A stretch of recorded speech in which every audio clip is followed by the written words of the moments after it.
Vamos a ir en esta noche entonces, queridos hermanos y amigos, al capítulo 8 del libro del Apocalipsis, para entrar en la segunda gran sección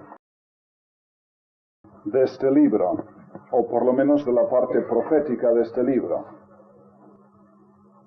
Vamos a leer todo el capítulo 8, que otra vez es un capítulo corto, pero que es bastante fundamental para comprender lo que va a seguir después en esta sección. Tenemos 7 capítulos esta noche, más que nunca. No vamos a poder parar mucho en detalles. Ya os he dicho desde el principio, ¿verdad?, que la idea es de recoger las ideas esenciales. Tenemos los capítulos 8 al 14 inclusive, y vosotros mismos supongo que habréis visto ya suficiente en estas noches como para dar la idea de que con estas ideas generales es realmente necesario volver a desgranar más minuciosamente los detalles de este libro. Capítulo 8 y el verso número 1. Cuando abrió el séptimo sello, se hizo silencio en el cielo por media hora. Así que veis que el séptimo sello realmente da lugar a la segunda serie de juicios, que son las 7 trompetas. Y vi a los 7 ángeles que estaban en pie delante de Dios, y se les dieron 7 trompetas. Otro ángel vino entonces y se paró ante el altar con un incensario de oro, y se le dio mucho incienso para añadirlo a las oraciones de todos los santos sobre el altar de oro que estaba delante del trono. Y de la mano del ángel subió a la presencia de Dios el humo del incienso con las oraciones de los santos. Y el ángel tomó el incensario y lo llenó de fuego del altar, y lo arrojó a la tierra, y hubo truenos y voces y relámpagos y un terremoto. Y los 7 ángeles que tenían las 7 trompetas se dispusieron a tocarlas. El primer ángel tocó la trompeta, y hubo granizo y fuego mezclados con sangre, y fueron lanzados sobre la tierra, y la tercera parte de los árboles se quemó, y se quemó toda la hierba verde.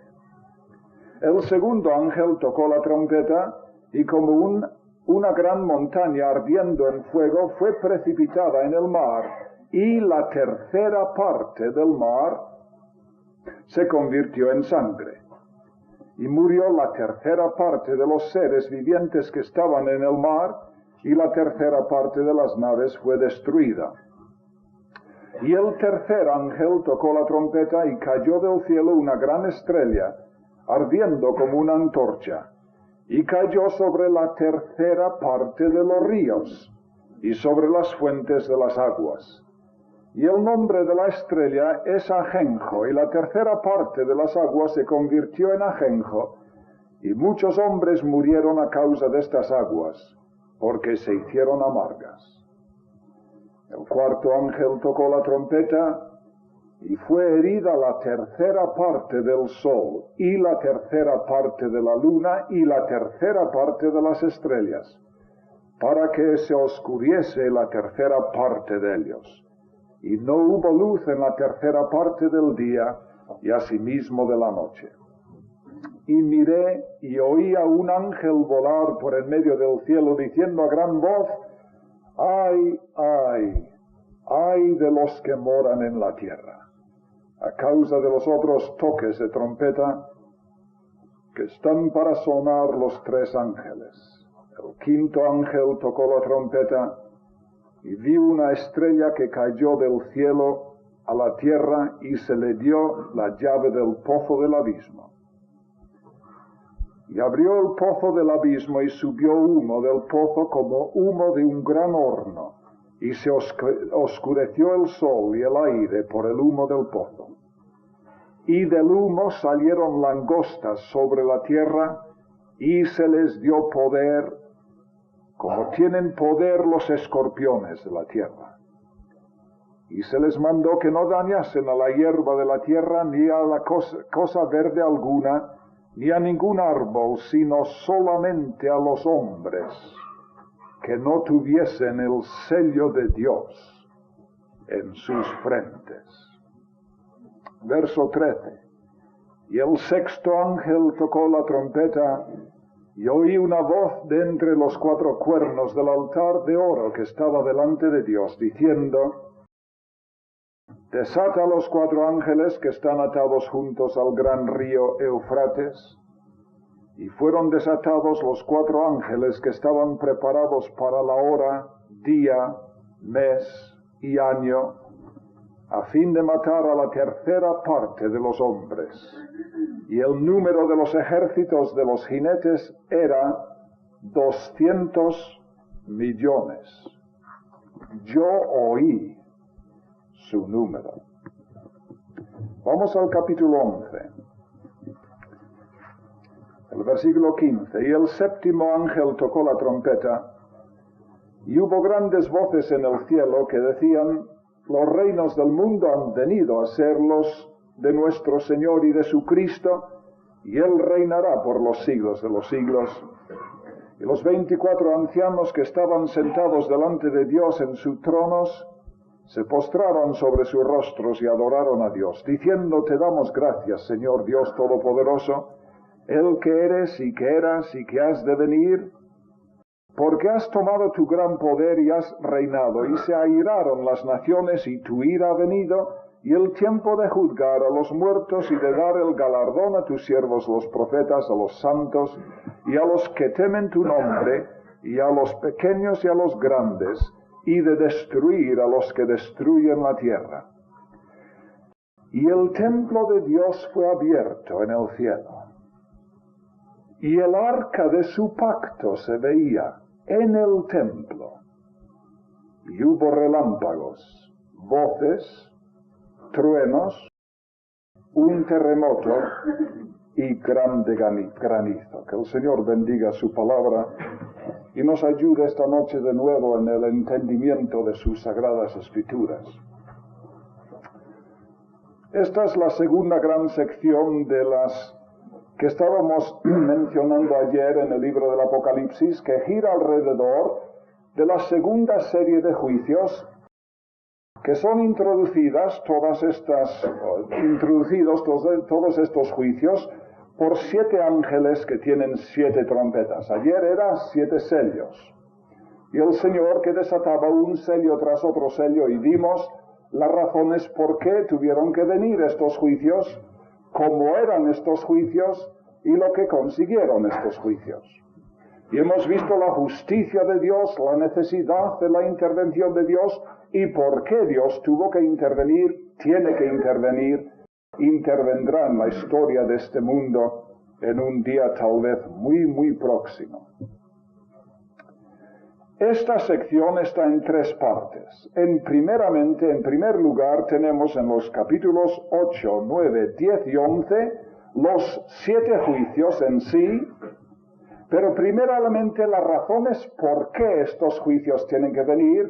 Os acordaréis que yo dije ayer que primeramente se nos presenta una escena celestial. Ayer vimos que esa escena celestial era bastante larga y bastante extensa. Y es muy posible ahora entrar en esta sección y pensar que no hay ninguna escena celestial, pero sí que lo hay. Hay unos brochazos sencillos, unas breves pinceladas, pero son suficientes para concentrar nuestra vista en algunas cosas en el cielo que vamos a tener que entender, porque nos van a decir por qué es necesario ahora, desde un segundo punto de vista, que Dios entre en juicio con este mundo. Y entonces la segunda parte de esta segunda sección comprende los capítulos 12 y 13. Y estos capítulos nos van a revelar, queridos amigos, queridos hermanos, la existencia y la función de un imperio vasto, invisible, espiritual, diabólico, que juega un papel muy importante en los asuntos de este mundo, que los hombres no se dan cuenta. Hay personas que se ríen de la idea de fuerzas espirituales, El mundo científico de nuestros días no cree en nada que no puede ver. Pero yo creo que hay que pensar muy poco para saber que hay fuerzas, hay cosas que nuestros telescopios y microscopios y otros inventos científicos no pueden ver o escudriñar, pero allí están. Pero claro, nadie quiere relacionar estas cosas con Dios y su palabra. Tienen otras explicaciones. La palabra de Dios enseña que hay por encima de este mundo físico un vasto mundo espiritual invisible, y no solo el mundo de Dios y de sus ángeles y de sus fuerzas, pero un mundo satánico con sus potencias satánicas, que dirigen y controlan y que se mueven y que juegan un papel muy importante en los asuntos de los hombres y de las naciones y del destino de las naciones y el transcurso de la historia humana. Y vemos algo de esto en los capítulos 12 y 13. Y vemos cómo se establece este imperio por fin abiertamente en la tierra. ¿Y por qué se establece?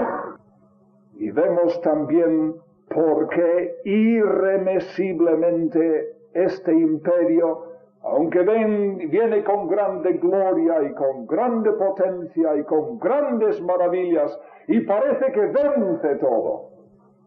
Esta Biblia, esta preciosa Biblia, la palabra de Dios, que Dios ha puesto en nuestras manos para fortalecer nuestra fe, nos dice ya de antemano por qué, pese a todas las apariencias, irremisiblemente el imperio satánico tiene que caer.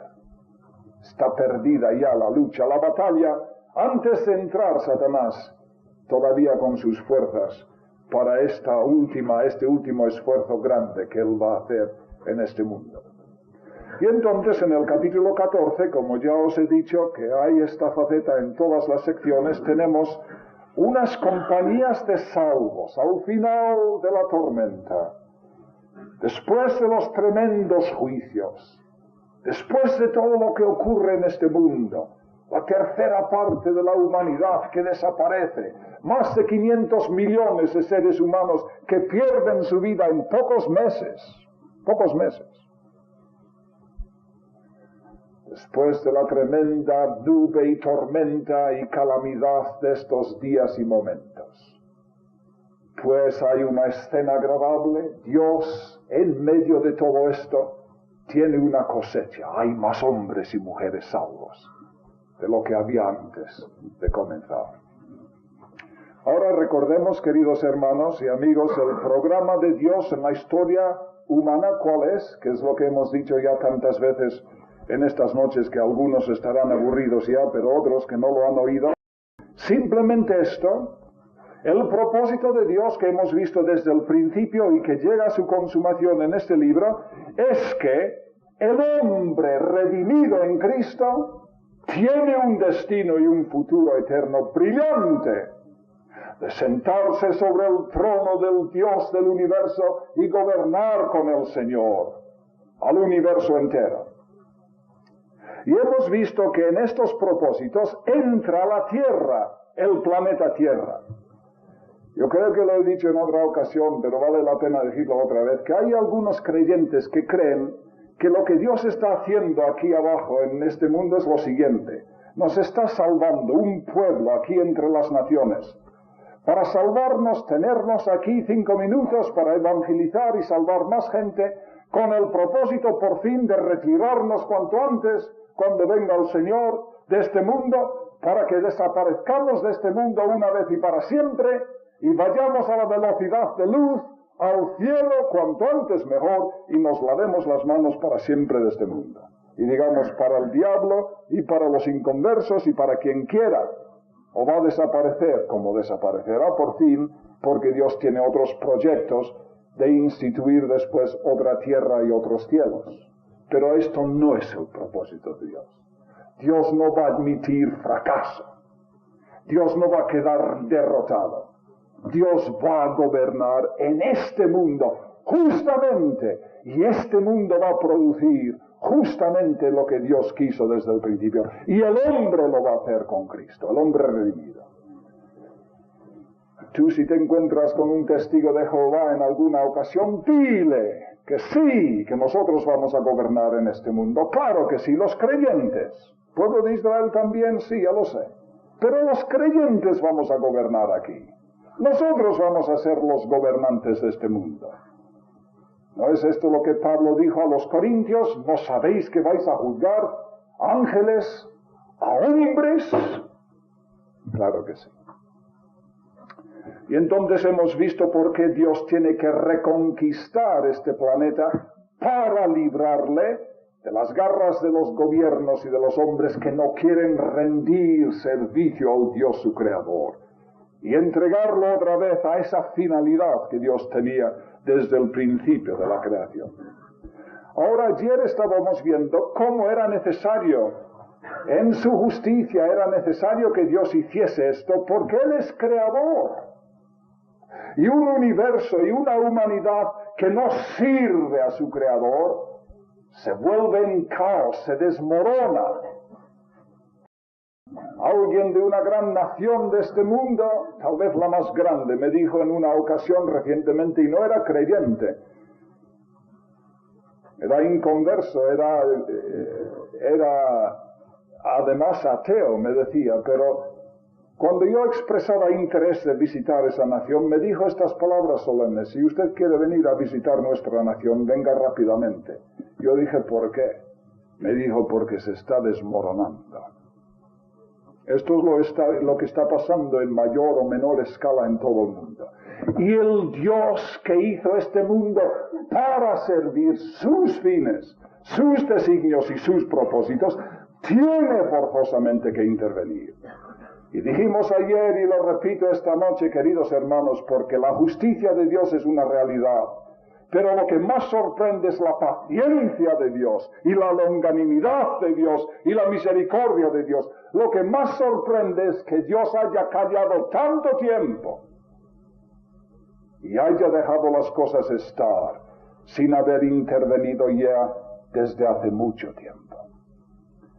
Pero dice el apóstol Pedro, ten en cuenta que la paciencia de Dios es para salvación.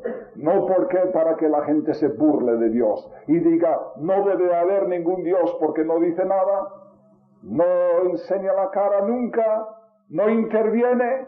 Es para la paciencia de Dios para salvación. Que el Señor toque nuestros corazones con estas ideas. Ahora entonces, en esta noche, en esta sección, vamos a ver una segunda razón por qué es imprescindible que Dios entre en juicio con este mundo. Por eso dije ayer que primeramente tenemos estas escenas celestiales en que Dios nos deja ver desde el punto de vista del cielo. Lo que vemos allí nos ayuda a ver las razones por qué Dios tiene que intervenir. Y ya sentimos que es necesario y decimos que Dios es justo. Y cuando vemos las cosas desde el punto de vista del santuario, del cielo, desde el punto de vista de las realidades de Dios, decimos claro que es necesario, claro que es necesario. Y le damos la razón a Dios, y Dios es justificado en su juicio. Delante del tribunal moral de la historia, Dios se justifica. Esto es interesante. Ya dije ayer que Pablo dice esto en Romanos. No es que sea necesario que Dios se justifique, pero Dios es un Dios noble, íntegro, un Dios que comprende, un Dios que no es un solo soberano tirano que hace lo que quiere sin rendir cuentas a nadie, y no tiene por qué rendir cuentas. Pero Dios se justifica delante de los hombres y enseña las razones por qué, y el hombre tiene que asentir si es noble y sincero en su corazón. ¿Por qué entonces, ahora vamos a entrar en esta segunda sección, por qué Dios interviene aquí? ¿Cuál es el mensaje de esta segunda sección? Pues mirad conmigo un momento cuál es la escena celestial que tenemos al principio del capítulo 8. Son unas breves pinceladas, pero muy importantes. Aquí vienen. Verso número 3. Otro ángel vino entonces y se paró delante del altar. Mira bien ese altar, por favor. ¿Qué altar será? Claro, está empleando el simbolismo del Antiguo Testamento, el tabernáculo, que tenía un altar y otros muchos muebles, pero no os olvidéis, por favor, que ese tabernáculo material con sus muebles, esos muebles y esos artículos eran símbolos y parábolas y tipos de realidades celestiales. Aquí nos enfrentamos ahora delante de la realidad celestial. ¿Qué altar será? Porque había dos altares en el templo, ¿no es verdad? En el tabernáculo, el altar de sacrificio que estaba en el atrio y el altar de incienso que estaba dentro del lugar santo. Pues vamos a descubrir enseguida qué altar era, porque dice que el ángel vino a este altar con un incensario de oro. Y entonces enseguida nos damos cuenta que es el altar de incienso, que estaba en el lugar santo. Aquí no se ofrecía animales en sacrificio. Aquí no se ofrecía animales. Este altar en la palabra de Dios siempre está relacionado con la idea de oración, y aquí lo tienes otra vez. El altar, un incensario de oro, y se le dio mucho incienso para añadirlo a las oraciones de todos los santos, sobre el altar de oro que estaba delante del trono. Exactamente, porque el altar de sacrificio no era de oro, era de bronce o de cobre. Y tampoco estaba delante del trono, sino que estaba en el atrio. Así que estamos bien, hemos llegado a una conclusión exacta de qué altar es este. Y de la mano del ángel subió a la presencia de Dios el humo de incienso con las oraciones de los santos. Y después el ángel toma el incensario lleno del fuego del altar y lo arroja a la tierra. Entonces es muy evidente que el altar, el significado de este altar, es la razón por que ahora se arrojan juicios sobre la tierra. ¿Cuál es la razón? ¿Cuál es la razón? Para que podamos otra vez en esta noche decirle a Dios: oh Dios, eres justo.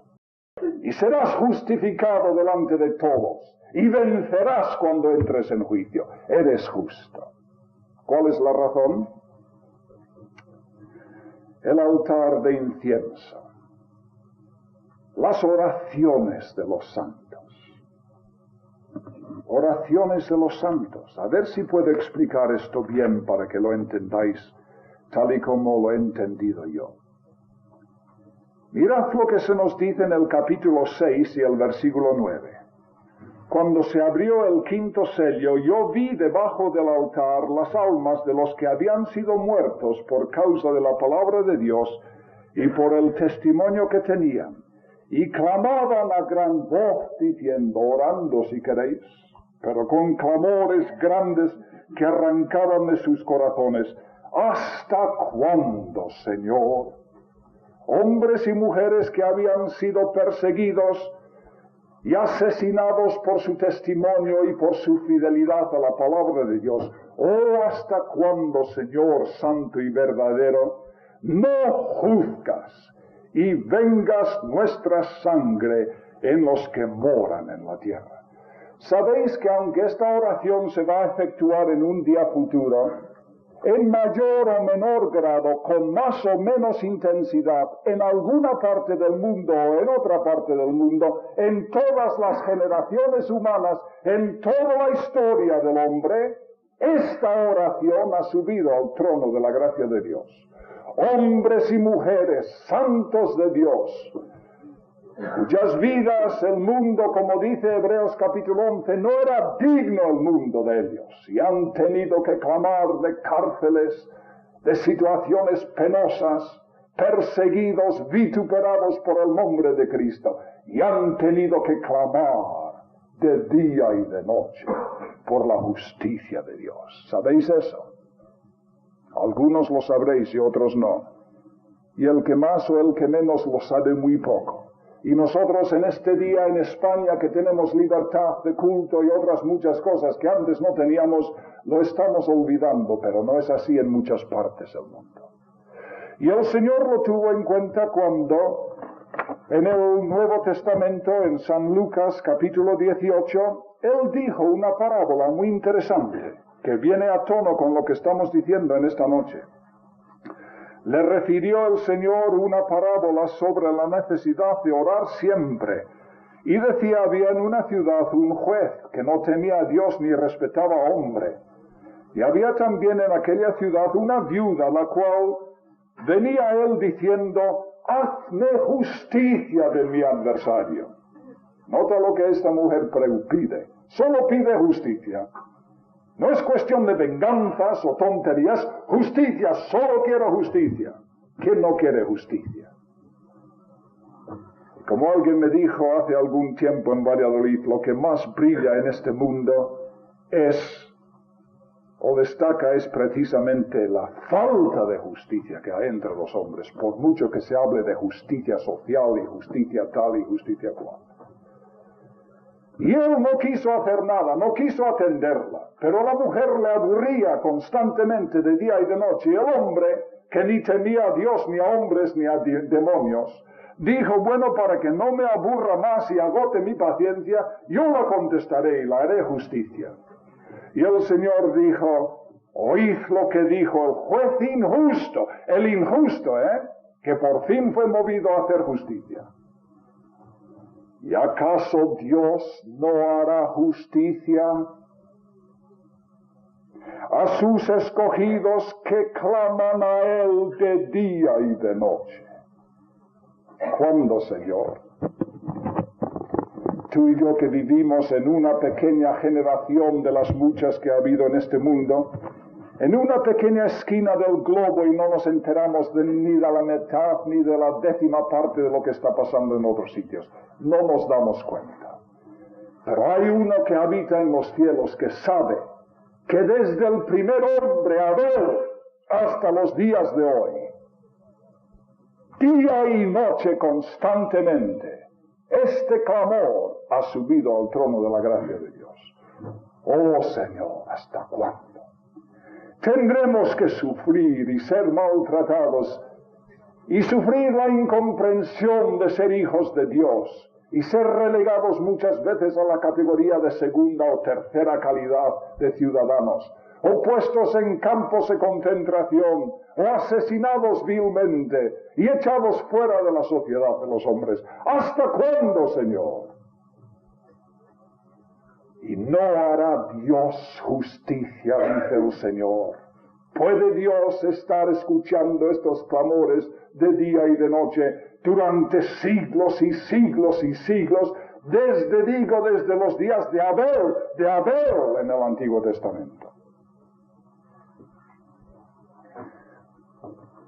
Y Dios, que ha visto a muchos de sus hijos salir a los circos romanos o entrar en las cárceles para nunca salir, y parece que nunca contestó sus oraciones, y la gente se burlaba de ellos. Clama a Dios a ver si os libra, y no les libró.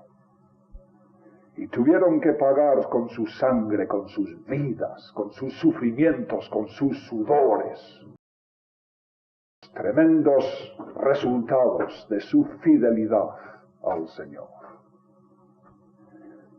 Lo que se nos dice aquí en estos capítulos, queridos hermanos, es lo siguiente: que estas oraciones no se han disipado en el aire como la niebla cuando sale el sol y desaparece y ya te olvidas de que jamás hubiera niebla en el cielo. Lo que se nos dice aquí, escuchadlo bien y leedlo bien, porque Dios es un Dios justo. Se le dio mucho incienso para añadir a las oraciones de todos, por favor subrayarlo, de todos los santos, allí los tiene Dios. Cada oración de los siglos que subió, de cada uno de los suyos, de todas las naciones de la tierra, en todas las épocas de la historia humana, allí están. Dios no se ha olvidado de ninguna de estas oraciones. Y ningún clamor que arrancó del corazón ni del más pequeño de los santos suyos, en ninguna época de la historia humana, jamás ha sido olvidado. Dios los ha recogido. Y ahora sacan estas oraciones. Y estas oraciones se ponen delante de Dios y se añaden al fuego sobre el altar, y son el motivo y la razón porque Dios dice: no podemos callar más. No podemos callarnos. Pero vamos a ir en etapas. Esta escena celestial está en dos partes. Yo no sé si lo habéis discernido. Es que hay que ir al capítulo 11 para ver la otra parte de la escena celestial. Y se encuentra en el versículo 19. Porque el templo de Dios fue abierto en el cielo y el arca de su pacto se veía en el templo. Por favor, notad, el arca de su pacto se veía en el cielo. Y hubo relámpagos y voces y truenos y terremotos y grande granizo. En el tabernáculo los muebles iban de pareja. En el atrio había dos muebles, el altar de sacrificio y el lavacro. Los dos iban juntos y enseñaban ciertas cosas muy ligadas en la palabra de Dios. Después entrabas en el lugar santo y había dos muebles que iban juntos. Había el candelero y había la mesa de los panes. Y estos dos iban juntos. Pero alguien dirá, pero en el lugar santo había tres, porque había también el altar de incienso. Pero en el libro de Hebreos, hablando del lugar santísimo en el capítulo 9, dice que el lugar santísimo tenía también el altar de incienso. Ahora, aunque estaba al otro lado del velo, pertenecía al lugar santísimo. ¿Y qué había en el lugar santísimo? El arca del pacto, con los querubines encima. El trono de Dios, los querubines que hemos visto en la sección anterior, hablando del gobierno, de la administración de Dios. Y allí entre los querubines, en el arca del pacto, es donde Dios estaba y se revelaba. Y ahora se nos dice en la palabra de Dios que el altar de incienso estaba íntimamente relacionado con el arca, el trono de Dios. ¿Por qué? Porque cuando el sacerdote iba a orar a ese altar de incienso, subían sus oraciones y estaba allí delante de un velo, tal vez pegado al velo. Pero después al otro lado del velo estaba el trono. Él no lo veía, el trono de Dios. Pero lo que estaba pasando era esto. Cuando el sacerdote oraba en ese altar, estaba orando delante del trono del Dios del universo. Y si hubiese podido mirar atrás de ese velo, hubiese visto la gloria de Dios, pero no le era permitido entrar. Ay, los que dicen que todas estas oraciones que elevamos a Dios, que suben al aire y que no tienen ningún efecto, ¿a dónde van? Mira detrás del escenario, por favor. Vamos al capítulo 11. Mira allí al final del capítulo. ¿Qué está allí? El arca del pacto. Y notad que se llama el arca del pacto. ¿Por qué? Porque Dios es un Dios de pactos, de fidelidad y de verdad. Dios es un Dios que desde hace siglos se ha pactado con su pueblo y ha hecho promesas a su pueblo y será fiel a su pueblo. Y no hay ninguna promesa que tú puedas encontrar en la palabra de Dios, querido creyente, que tú te hayas aferrado a estas promesas en muchos momentos de apuro y de aflicción y de problemas, y lo hayas orado intensamente delante del Señor. No te preocupes. Dios es un Dios de pactos y de fidelidad. Estabas orando delante del trono del Dios del universo. Un Dios no caprichoso, no flaco, no débil. Y por fin se verá en el cielo la realización, la contestación. Sale el arca del pacto. Dios porque es Dios y porque es fiel. Y porque no se olvida de sus promesas. Por fin las contesta. Ánimos en tus oraciones, queridos hermanos. No hay ninguna oración que suba al trono de la gracia de Dios en el Espíritu de Dios con sinceridad, que será olvidado o perdido para la eternidad. Efectuarán porque Dios es fiel. Por fin, aunque tengas que esperar. Oh, Dios lo hará. No hará Dios justicia, dijo el Señor.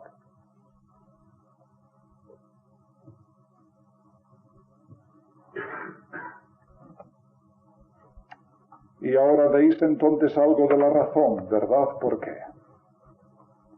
¿Recuerda algunas de las promesas de Dios en este contexto preciso que hemos estado viendo en estas noches?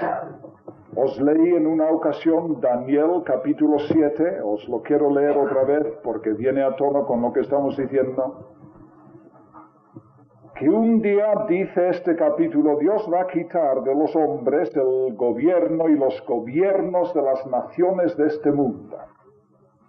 Y el reino, verso 27, y el dominio y la majestad de los reinos debajo de todo el cielo, sí, España también, Francia, Inglaterra, América, Rusia, China, todos ellos, será dado al pueblo de los santos del Altísimo, cuyo reino es reino eterno, y todos los dominios le servirán y lo obedecerán. Esta es una promesa de Dios tajante y clara. Los reinos, el gobierno, la administración de este mundo, de los Estados Unidos, de Rusia, del mercado común, de Europa, de todas las naciones, va a ser para los santos del Altísimo Dios. ¿Lo creéis, queridos hermanos? Mirad lo que el Señor Jesús dijo cuando Él vino a este mundo. Vamos a ir a Mateo 5 y el Sermón de la Montaña para que veáis cómo el libro del Apocalipsis, como os he estado tratando de enseñar, no es un libro aislado, está íntimamente conectado a todo lo que hemos visto, lo que se ve en la palabra de Dios. El Señor cuando vino y creyeron en Él como Rey, y establece aquí algunas de las reglas o el fuero, si queréis, de su reino. Mira lo que dice, entre otras muchas cosas. Verso 5. Bienaventurados los mansos, porque ellos recibirán la tierra por herencia.